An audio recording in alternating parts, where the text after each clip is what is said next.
Okay, I'm back and I'm doing phonics activities. We did phonics instruction. I'm doing phonics activities. I've got Olivia humming in the background, so just so you know. Okay, so activities for teaching phonics. And remember, phonics is the association of letters and their sounds together. Just to recap, the definition for phonics.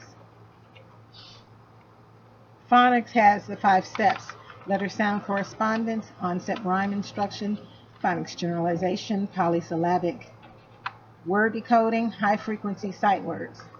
Okay? Those are the stages, the 5 stages for phonics. Alright? We know that phonics instruction is direct and explicit. Okay, Kashi, please stop licking my dog. Kashi, sit. Kashi, sit. Okay? So, for phonics activities, you should look to do letter sound instruction. You can use picture books, pre-select picture books of familiar animals, objects, or even things associated with each letter of the alphabet. Okay? You can use picture books and also be used to teach long and short vowel sounds. All right? For example, the teacher points to a letter and asks what the letter is. The student says, I don't know. The letter the teacher points to is J. Student says, I don't know. Teacher prompts, J likes to jump, says the student. Okay? The picture associations can be used to prompt students when they encounter words they can't remember sounds for or letters in isolation. Okay? You can also use picture word sorts. And I think I'm a little more partial to this picture word sorts. In the early phonics stage, you can sort beginning and end sounds. So you would use you could use pictures, and you could have the children sort pictures.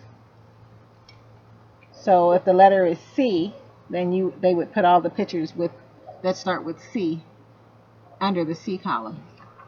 Okay? Later word sorts could be by sound, and then they can line them up accordingly.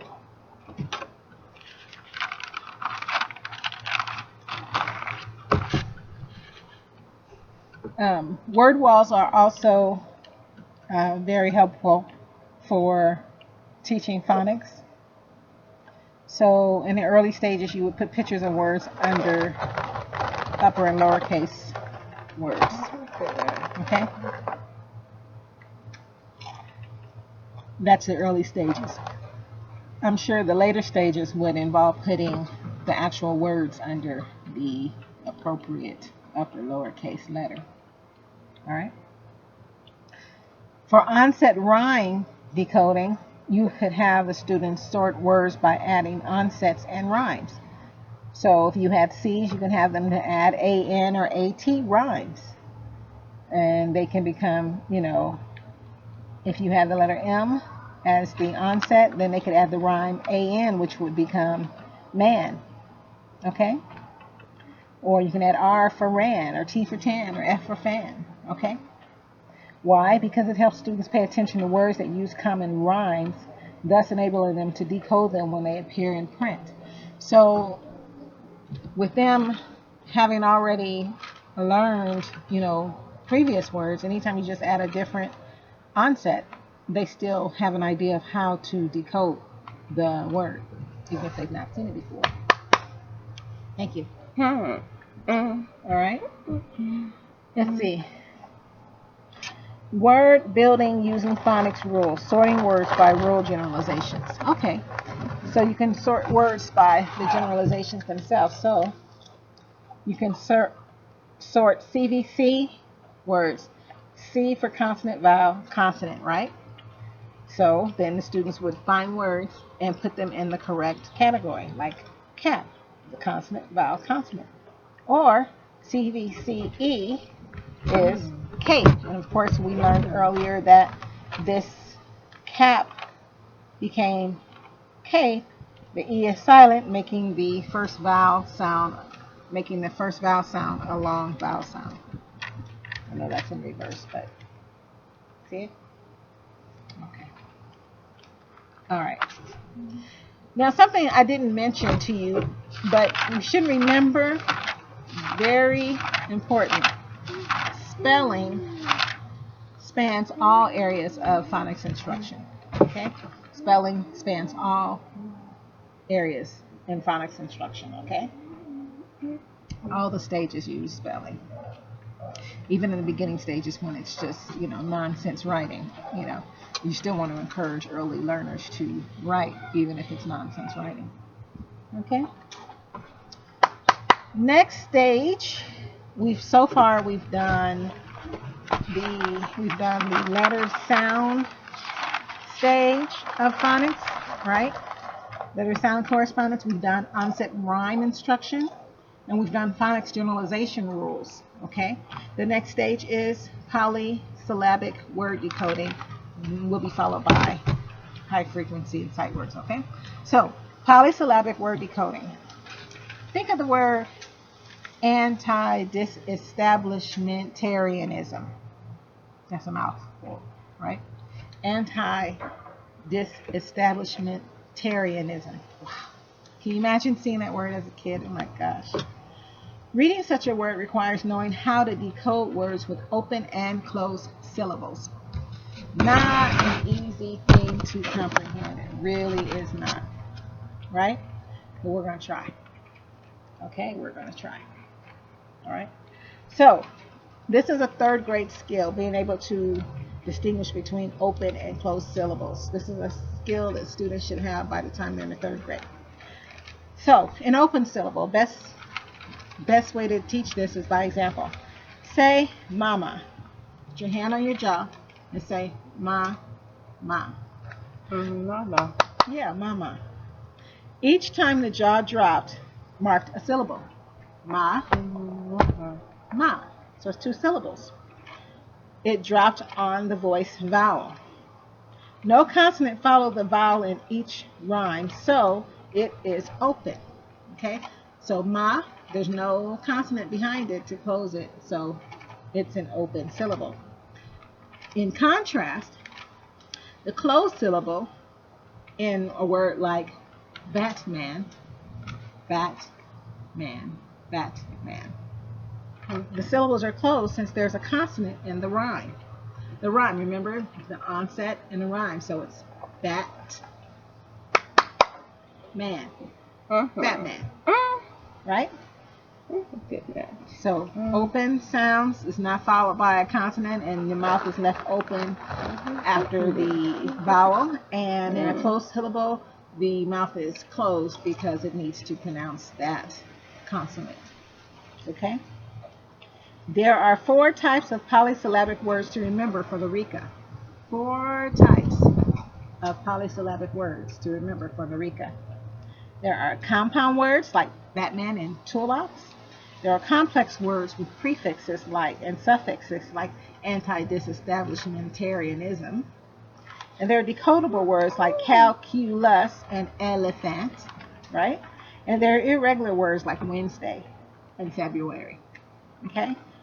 4 types of polysyllabic words: compound, complex, decodable, and irregular. They're compound, complex, that's alphabetical, decodable, CCC, CCD, and I. CCDI. Okay? Those are the 4 types of polysyllabic words. Alright? Says we should know that. Okay. Polysyllabic assessments. So, polysyllabic word lists are used similarly to sight word assessments. Polysyllabic word lists are used similarly to sight word assessments. Pseudo or nonsense words are used for polysyllabic assessments.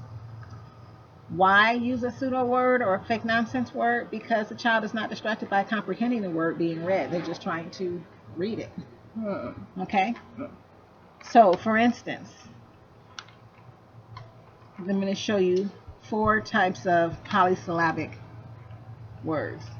Taza, it's open, open. Okay? Nimtis, it's closed, closed. Raynib is open, ray, nib, closed. Pipti is is closed, open. Okay? So remember we just talked about open, closed. Ta, za. Open, open. Nim, tis. See? Ray, nib. Pip, ti. Okay?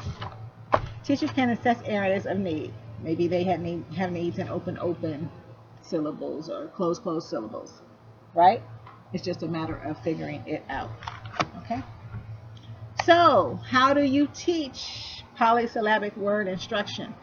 It requires phonemic awareness and aspects of print proficiency. Students must be proficient at recognizing letters and basic letter patterns to decode polysyllabic words in a way that makes sense to them. Okay? Teacher prep is like this. You need to pre-select a list of polysyllabic words that can be decoded successfully. Okay? Decode it. You can decode those. Remember we talked about that? It was one of the 4 decodable words. It was like calculus and elephant. You can pretty much do that without too much difficulty, right? So that's what you do first. Then write the words on note cards and emphasize divisions within the word by underlining, dividing, or highlighting parts of the word. Third, you can make up sentences with known and polysyllabic target words. No highlighting or prompts at this stage. And then lastly, you can use note cards to teach how words can be divided into polysyllabic units. Okay, so you can do those 4 things. You always want to pre-select the words. You want to decide what materials you're going to use in advance, knowing what words you're going to use in advance. Okay, and the target is, being able to understand how those words are broken into syllables. All right. Teacher modeling. So here goes the instruction. So model methods of decoding words on note cards. Use a pointer under each syllable. Clap out the syllables like Batman. Place hand under the chin. Ma. Model reassembling words by sliding pointer smoothly as it is pronounced. So if on paper you've got cat, then use your pointer to go cat, to glide, to point to a cat, so that they can reassemble words, because reassembly of words is still very important. Guided practice with student ensures proficiency. All right? So work with the student as they're determining how to break up those syllables. All right? And then, of course, independent practice. Use pre-written sentences to assess student effectiveness of skills. Now, it says independent, but teachers still should be on standby to record how well the students are performing the skill. Okay? Especially for the RICA. It's not a go somewhere and do that by yourself type of test. Okay? And that ends our section on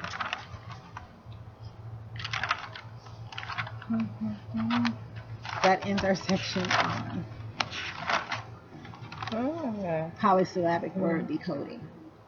Okay? Polysyllabic word decoding. All right?